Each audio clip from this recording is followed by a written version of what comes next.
Shabbat Shalom, Haverim, Shabbat Shalom, Mulekulam, Shabbat Shalom, meu amigo, Shabbat Shalom, minha amiga, Shabbat Shalom a todos. Estamos em mais um Shabbat, né? O dia que o Eterno nos deu para descansar, para que nós possamos, assim, estudar a sua palavra, né? Infelizmente, o mundo secular, o mundo religioso, tem negligenciado o sábado e o povo tem pecado. Mas nós temos a ressalva, né? O Eterno sabia disso, e um dia íamos ser escravos, e nós temos a ressalva, que é escolher a vida ao invés do sábado. Então vamos para a porção de hoje. A porção de hoje, né, é Berrar, né? Ela fica lá em Vaikra, né, números 25, 1 a 26, 2. É um capítulozinho só, ela é pequenininha, mas ela é muito importante, ela é muito boa, traz muito conhecimento. A Haftará fica em Yirmiyahu, né, que é Jeremias 32, do 6 ao 27. E a Brit Hadashah fica em Lucas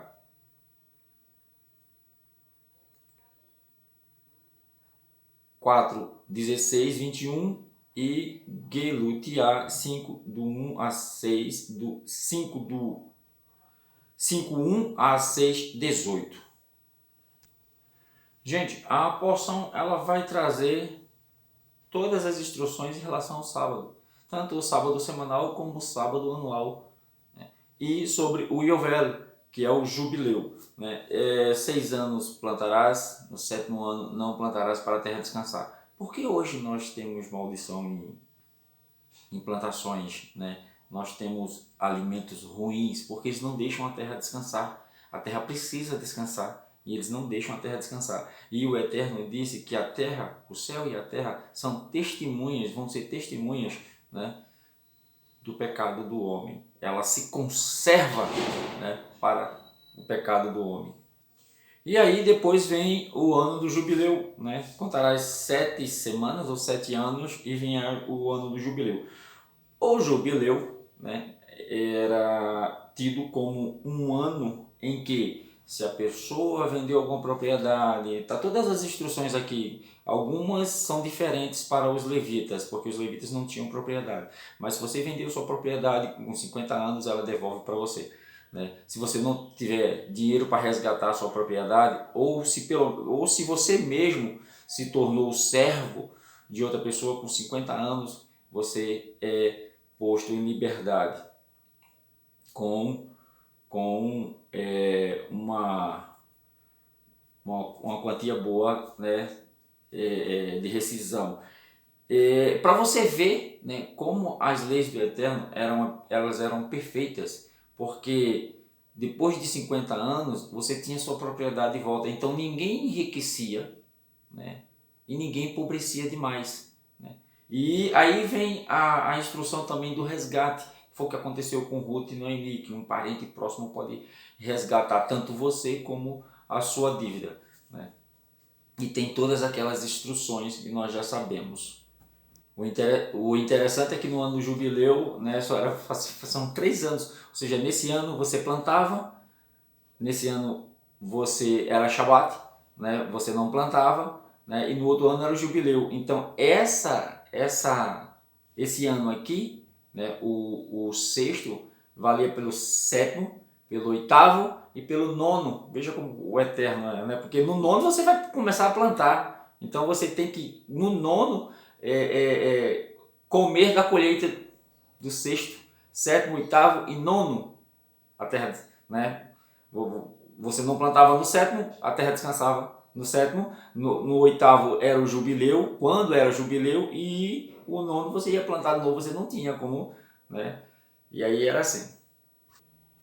Hoje nós temos um governo ao contrário, né, que toma o que é seu, né? Você não pode, tá vindo aí regras, né, e leis que você não pode nem mais deixar sua herança para os seus filhos, né? E tem também a instrução de não emprestar com juros. O que é que nós vemos no sistema religioso? Nesses currais evangélicos que tem por aí. Todos eles fazendo pacto com o banco, que cobram juros, né? Dando cartão de crédito para você dizimar, né? Para a crentalhada dizimar, fazendo pacto com instituição financeira, né? O próprio Yeshua também, né? Aqui eles chamam de Jesus, mas as instruções são de Jesus. As instruções de Yeshua eles não querem, eles querem as instruções do Jesus que sai da boca dos cães gulosos, né? Que é tudo deturpado. Até o próprio Yeshua, né, condena a cobrança de juros, né? A Torá condena a cobrança de juros, até a cobrança de juros, Yeshua, né, também, mas os currais evangélicos, né, as casas lotéricas, né, porque são casas lotéricas, você entra lá para fazer uma fezinha, né, você só quer, né, cumprir mandamento não quer, mas, né, assim, barganhar com os Zeus deles é muito fácil. Vive fazendo acordo aí com instituição que cobra juros, né? Por aí vai. Uma bagaça. A Haftarah fica lá em Yirmiyahu 32, do 6, né, ao 20 e alguma coisa, ao 27, se não me engano, vai falar sobre um terreno que Yirmiyahu compra, né? Naquela época está tudo sendo devastado, Jerusalém invadida, né? E o Eterno diz, ó, compra esse terreno. E o texto, é interessante que o texto diz assim, compra esse terreno e guarda os livros que tu lesse lá para que posteriormente alguém possa ler, ou seja, guarda em potes de barro, né? Em vasilhas de barro. Acredita-se que Yirmiyahu comprou um terreno que não valia nada, que era Qumran, onde encontraram os livros que chamam do Mar Morto. Ou seja, aquela região era protegida pelos assênios e Yohanan, né, o emissor, Mikvah, era um dos que protegia aquela região, chamam João Batista, né? Interessante, né? As pedras clamarão, depois que eles adulteraram tudo, encontraram tudo lá restauradozinho, que Yirmiyahu guardou, e a pedrinha né, a pedra clamou, a pedrinha que ele jogou encontrou os potes de barros, e aí veio à tona toda a verdade de novo que o catolicismo abafou, mas agora eles pegaram de novo, ocultaram tudo, e continua a lambança de adulterar a palavra do Eterno. A Brit Hadashah fica em Lucas 4, do 16 ao 21, e em Getuliá, né, que é Gálatas, do 5, 1 ao 6, 18. Rapidinho, lá em Lucas, é aquela passagem onde Yeshua entra na sinagoga como era de costume, ou seja, ele, né, guardava o Shabat, e todos os seus discípulos também guardavam o Shabat, e aí ele abre em Isaías, onde diz o Ruach Adon de Adonai Elai An Machá e Adonai Oti, né? Ou seja, o Ruach do Eterno é sobre mim e me ungiu. Ninguém tinha condição de dizer aquilo. E quando ele falou, a proporção da época era essa, né? A Brit Hadashah era para ler isso, e ninguém lia, porque ninguém se portava como o ungido, e ele leu. Daí vem aquele negócio, né? Quem é esse cara? Quem é esse cara que leu isso? Quem é?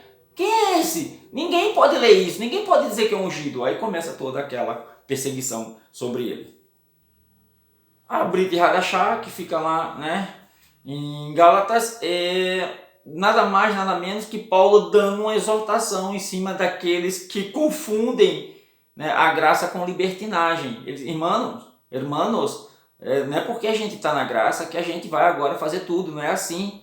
Temos que amar uns aos outros. Se nós amarmos uns aos outros, nós vamos cumprir toda a Torá, né? Vocês querem viver a graça de Yeshua sem cumprir a Torá? Não tem como, né? Porque se a gente amar uns aos outros como ele nos amou, nós vamos cumprir a Torá. É muito simples, né? Eu não vou mentir, eu não vou roubar, eu não vou trair, eu não vou fazer isso. E é assim. Mas a graça dos evangélicos, né, permite tudo isso, né? Diz que não, mas fazem, né? Mas fazem. E aí eles dizem, não, estou na graça, e Yeshua já me salvou. Vamos ler a Bricat Korani e vamos terminar por hoje. Evarecha Adonai veishmerechach yeredonai panabelecha vihuneka itzah Adonai panabelecha veiatzilecha shalom Elohim el nirman Elohim é fiel. Vededut et haimet teshaher et he. Vencereis a verdade vos libertará. E emitzi Hashem, se assim o Eterno permitir, estaremos aqui de volta na próxima semana com mais uma porção da Torá. Shabbat Shalom!